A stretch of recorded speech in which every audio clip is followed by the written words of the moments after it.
안녕하십니까? 이 시간에는 비유구 단계의 반추위와 성장 특성에 대해서 설명드리도록 하겠습니다. 그림에서 보시는 바와 같이 반추동물은 섭취한 사료의 대부분을 반추위 내에 있는 미생물들의 도움을 받아 소화시키게 됩니다. 반추동물의 소화기관을 보면 입, 식도, 제1, 2, 3, 4위, 소장과 맹장, 그리고 대장으로 되어 있습니다.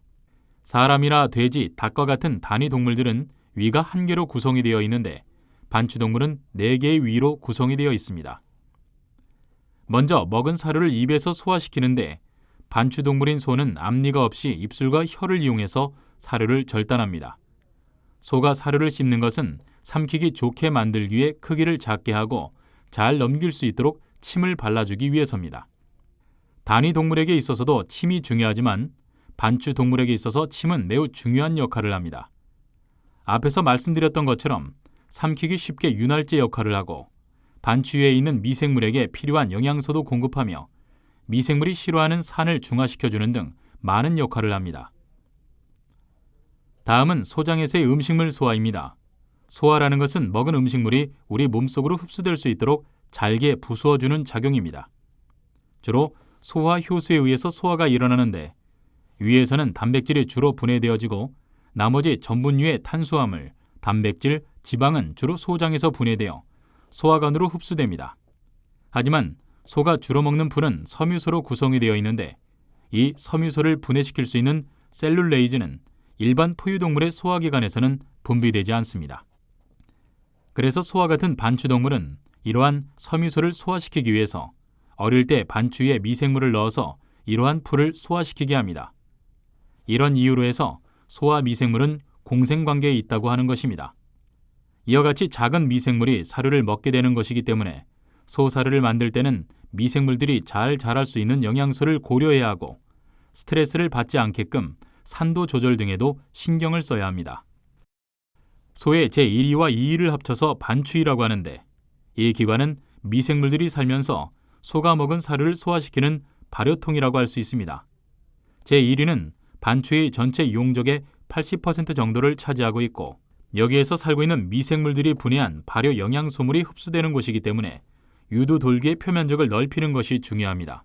이러한 유두돌기는 어린 송아지 때 휘발성 지방산에 의해 사이즈가 커지지만 과다하게 농우사료를 주게 되면 각질화가 일어나서 오히려 영양소 흡수에 지장을 초래합니다. 한편 반추위의 용적은 조사료에 의해서 커지기 때문에 육성기 때 충분한 양질의 조사료를 급여해야 합니다. 제2위는 벌집처럼 생겼다고 해서 벌집위라고 부릅니다. 이 2위는 1위와 통에 있어서 반추위 미생물이 서식하게 됩니다.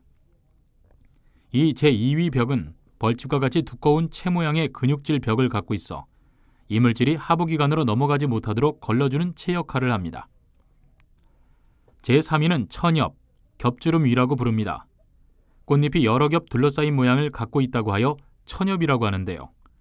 이 3위의 역할은 표면에 잘게 분포된 육모에 의해서 물과 휘발성 지방산 등 수용성 물질이 흡수되는 장소입니다. 이 이유는 뒤에서 말씀드리겠지만 제4위에서는 염산이 분비되어 단백질 소화를 돕는데 반추위에서 다량의 수분이 제4위로 넘어가면 단백질 소화가 어려워져 이곳에서 수용성 물질을 흡수하는 역할을 합니다. 제4위는 단위동물의 위장과 같은 기능을 한다고 해서 진위라고 합니다.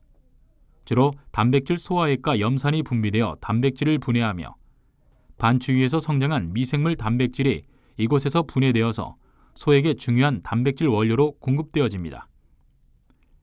위선에서 분비되는 펩시노겐이 염산에 의해 펩신으로 활력을 얻게 되어 단백질을 분해하게 됩니다.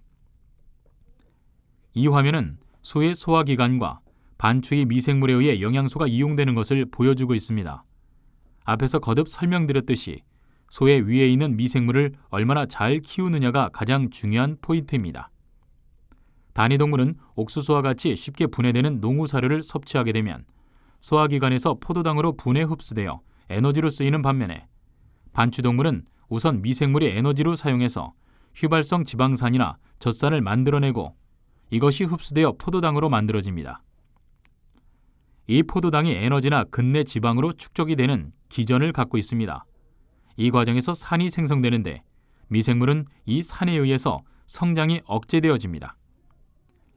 특히 비육기에는 농우사료 비율이 90%를 넘게 되는데 이럴 경우 반추인의 pH가 6 이하로 낮아지게 되고 이로 인해 미생물들의 활력이 떨어지면서 수의 생산성도 저하되게 됩니다.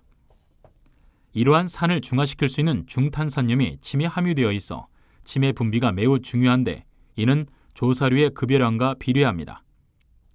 따라서 비육기라도 일정량의 조사료 공급은 필수적인 것입니다.